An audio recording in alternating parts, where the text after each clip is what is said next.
Monsieur Denis Sauveplane, bonjour. Bonjour. Vous étiez plutôt, jusqu'à ces jours derniers, le vice-président à la CDC de la partie agriculture, avec pour corollaire d'ailleurs l'abattoir. Or, il se trouve que mercredi, au cours de la séance publique, vous avez annoncé votre démission de cette fonction. Alors, je souhaiterais que vous nous expliquiez un petit peu pour quelles raisons vous avez donné cette démission. D'accord, donc on va faire un peu d'historique. C'est depuis 2008, l'abattoir était en difficulté sanitaire aussi, et le gros travail qu'on a fait, c'était de le remettre aux normes européennes, ce qu'on a fini il n'y a pas longtemps, ce qui fait que cet abattoir aujourd'hui est un abattoir agréé sur le territoire européen, ce qui était énorme, et il n'y en a que deux dans le Gard, c'est Alès et le Vigan. Plus récemment, il s'est avéré qu'on a eu des difficultés avec, j'ai eu des difficultés avec les orientations de la communauté des communes, parce qu'évidemment, l'abattoir est en difficulté, nous le savons tous, ça c'est vrai. Chaque année, la communauté des communes met des sous pour maintenir cet abattoir. Et nous avons eu un conseil de communauté en fin septembre, si je me souviens bien, où après avoir donné un compte rendu du groupe de travail que nous avons fait sur les orientations que nous devions donner à l'abattoir, j'avais demandé, moi, avec le président du groupe de travail et moi en tant que vice-président, qu'on reporte la délibération qui devait être prise parce que je n'avais pas tous les éléments et que je voulais juste un moment de réflexion. Qu'on soit bien clair, ce n'était pas parce que j'étais contre les orientations qui allaient être prises, c'est parce que je voulais une semaine ou 15 jours de plus de réflexion. Effectivement, ça a été refusé et la délibération a été prise avec l'augmentation des tarifs. Contre votre avis alors? Voilà, et puis, pas contre mon avis, je demandais un temps de réflexion supplémentaire. Voilà, d'accord. Donc, voilà. Avec tous les élus de la mairie du Vigan, nous avons voté contre ce projet. Et depuis ce jour-là,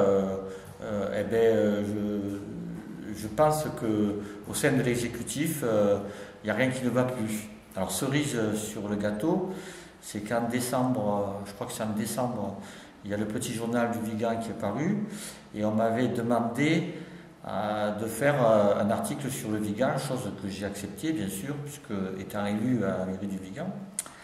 Et j'exprimais librement mon point de vue, mais d'une façon non agressive, car en disant que il y avait des orientations qui avaient été prises, que je n'étais pas vraiment d'accord, qu'on attendrait la fin 2012 pour voir les résultats, mais que je me pliais au vote. Et donc, depuis ce jour-là, l'exécutif, enfin une partie de l'exécutif, on va dire, surtout le président, ils m'ont, je dirais presque que j'ai été mis dans un placard, sans le savoir,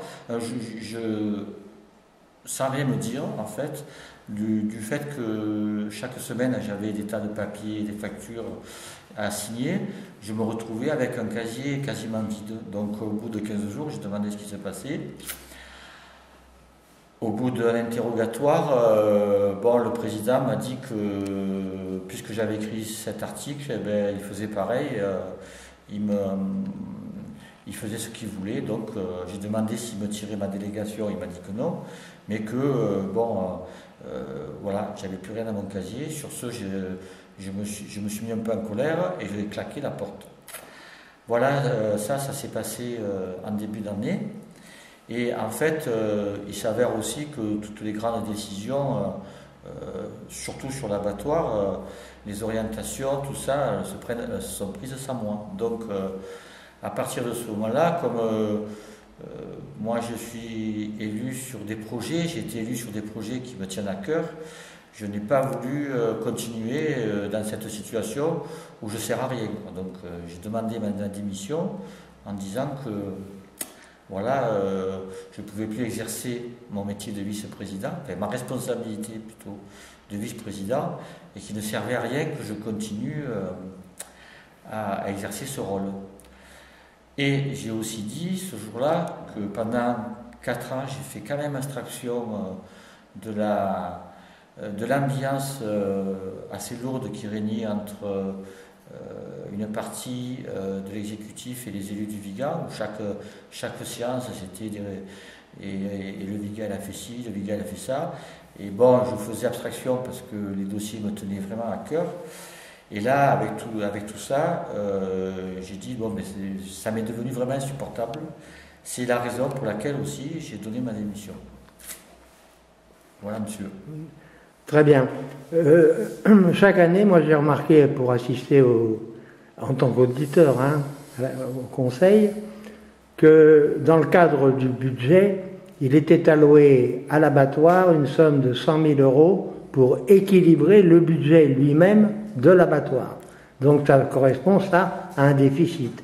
Est-ce que vous pensez que cette situation, même hors votre présence maintenant, peut évoluer favorablement ou que ça perdurera de la même manière?